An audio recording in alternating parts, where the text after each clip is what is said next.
the shadow State Department that's running around? Wait, I want to ask Kurt. We have to ask Kurt about if he has any thoughts about Gaza, Israel, BB, AI, whatever you want to talk about. What we were talking Israel, about. right or wrong? That's what I say. No, that's a joke of sorts.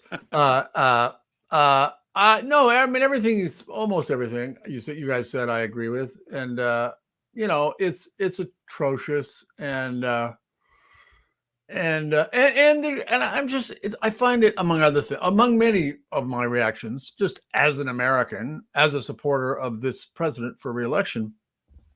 I mean, apart from the political effect, because he's obviously, to me, it seems like, if he were purely a political character, Biden, that is, he would be like cutting off funding to Israel right now. So he's not doing, for better or worse, and I think worse in this case. AntiPope is like, okay, when there was the schism, there was the Pope in Rome, and then there was another guy who was like, you know what, I'm the Pope. Yeah. And he went to Avignon and hung out there. And there were two popes. There was the real Pope and the anti-Pope, and they were like, kind of at odds about who was the real Pope. And the one in Rome, by the way, is always the real Pope.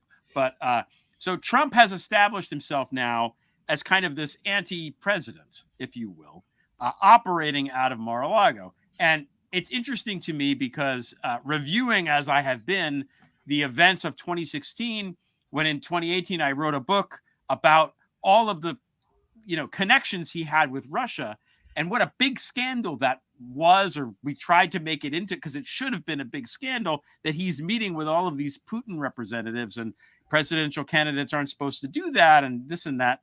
Now he's running for president, right?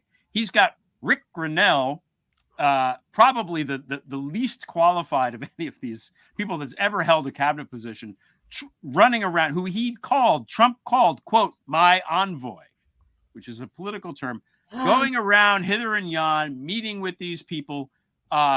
Orban, a leader, an actual leader of a country, comes to Mar-a-Lago to visit Trump, does not go to Washington. I think he put on shorts. I think not only did he come to Mar-a-Lago, I think he actually wore shorts.